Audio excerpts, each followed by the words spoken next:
Bonjour à tous et bienvenue dans ce nouvel épisode de Nos vallées ont des idées.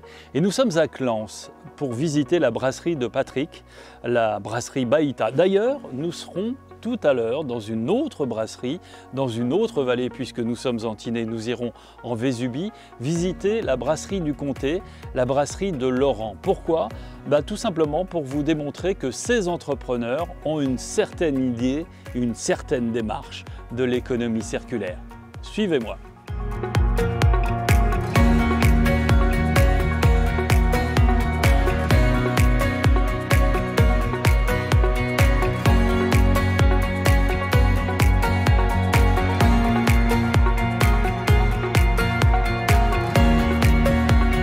À Clans, dans une brasserie, celle de Patrick Achat. Bonjour Patrick. Bonjour. Merci de nous accueillir chez vous. La brasserie s'appelle Baïta, oui. Qui veut dire en niçois. La Baïta, c'est le bisou.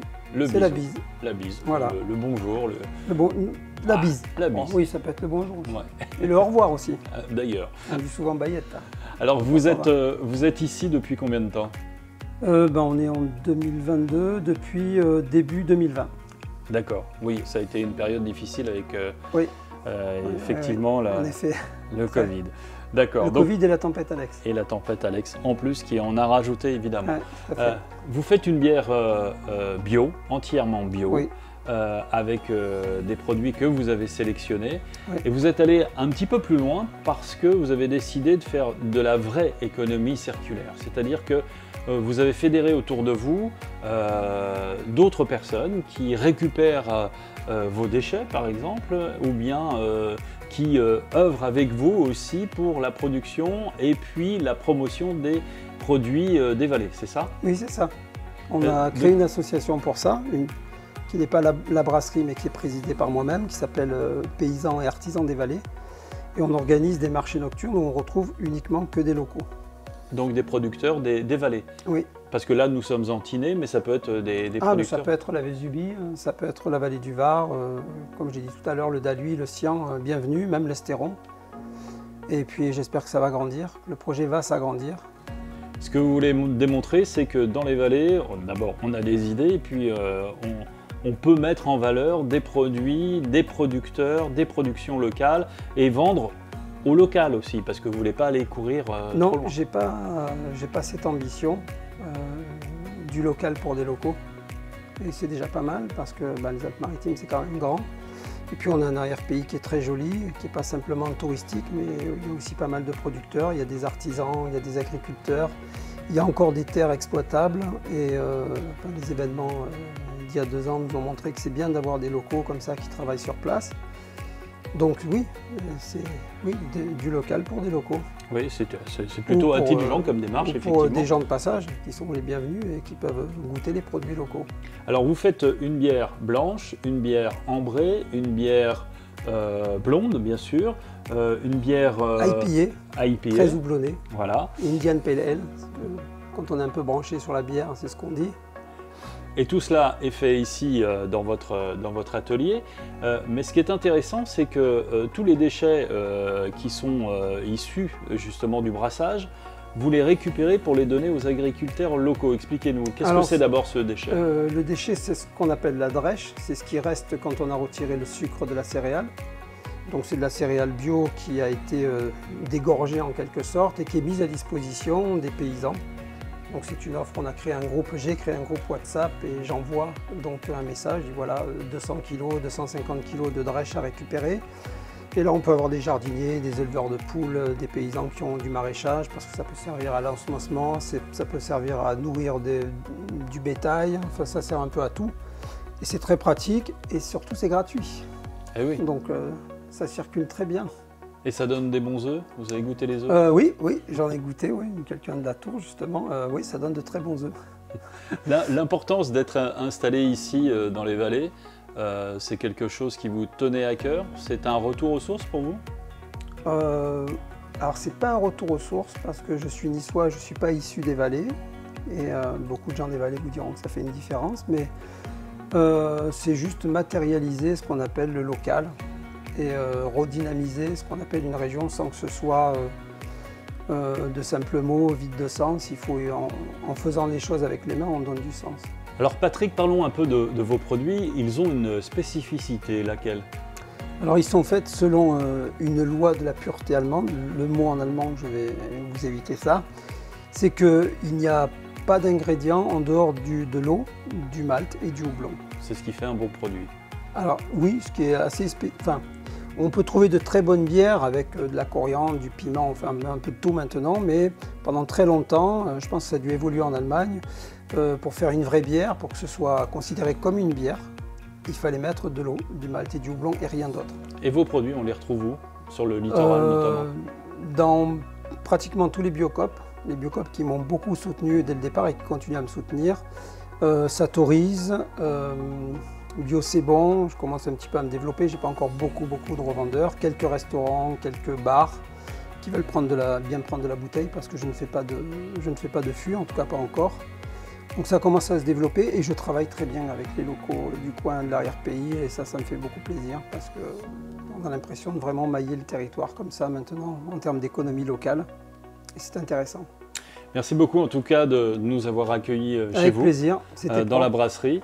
Et pour découvrir vos produits et la façon surtout que vous avez à mettre en valeur les vallées avec notamment votre association. À bientôt Patrick. À bientôt. Merci. Au revoir.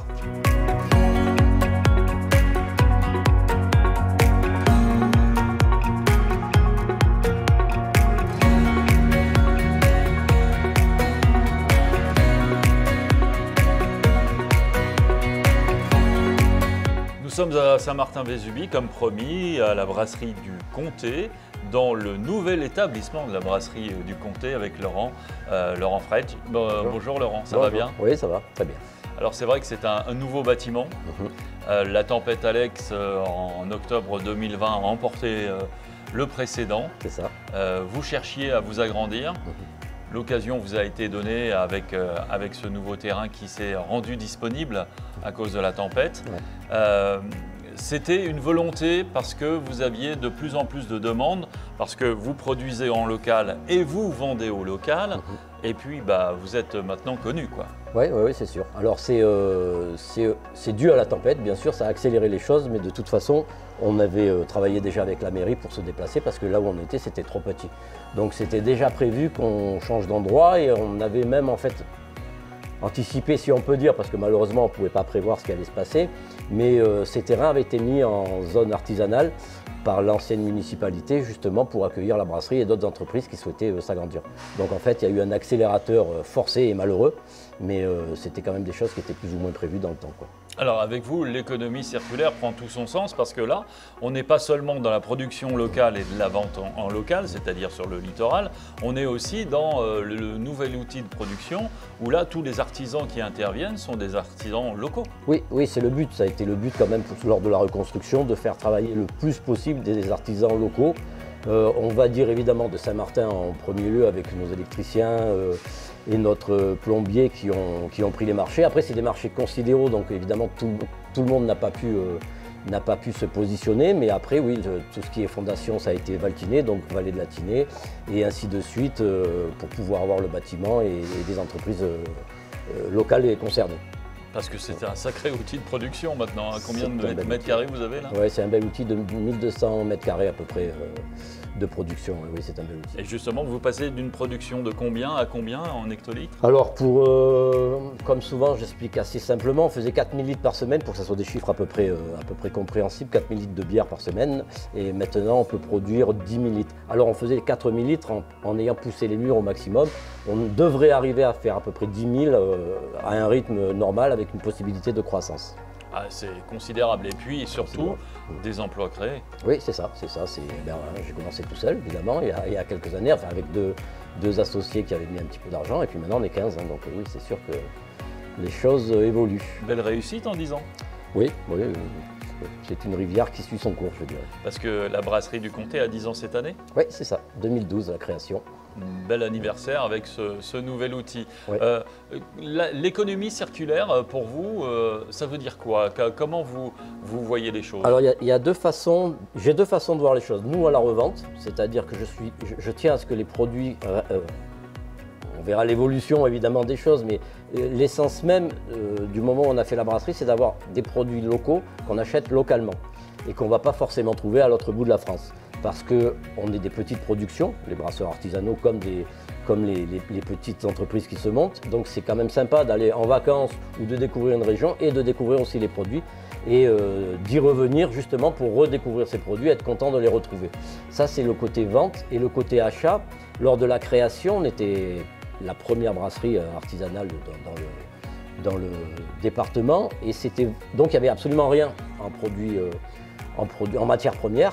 Et en fait, on s'aperçoit avec la multiplication des brasseries artisanales et évidemment, comme on travaille, la volonté de se développer, on s'aperçoit qu'on a une verrerie qui a ouvert à Contes, on a du houblon qui se fait, nous on en fait déjà, on a cultivé 120 pieds, on va doubler. On a à Roquebrune un agriculteur qui va faire de l'orge brassicole, donc qui sera malté puis qui nous sera livré, donc on reste sur la région. Voilà, donc on s'aperçoit que les possibilités se multiplient d'être local, vraiment local, aussi bien sur l'achat des matières premières que nous sur la revente, l'idéologie que j'avais au départ sur la revente. Et donc on y arrive. Exactement, donc doucement, il faut du temps mais on y arrive. Oui. Dans les produits, toujours les mêmes produits ou il y a des nouveautés ? Alors, on relance l'activité avec les mêmes produits et évidemment, on créera des nouveautés quand on aura réatteint notre cadence de production. C'est long parce qu'on a 6 bières plus quelques-unes saisonnières, donc il faut du temps pour relancer tout ça. On s'était consacré sur 3 bières principales, le temps de la tempête, puis d'être relogé chez les confrères et tout, ça a été compliqué. Donc là, il faut relancer toute la production. Évidemment, il y a une période de rodage, c'est des nouvelles machines, donc il faut se faire la main dessus. Donc on pense qu'à Noël, on sera en capacité d'avoir notre production, la production de toutes nos bières. Et ensuite, oui, il y aura des nouveautés. En tout cas, c'est un bel outil et vous faites des visites, donc il ne faut pas hésiter à venir à Saint-Martin-Vésubie pour voir comment on fabrique la bière du comté. Merci Laurent. Mais de rien, merci à vous. Et puis on se retrouvera une prochaine fois. Avec et on plaisir. se retrouvera nous également une prochaine fois sur ces thématiques de la RSE, de l'économie circulaire dans nos vallées. Merci, à bientôt.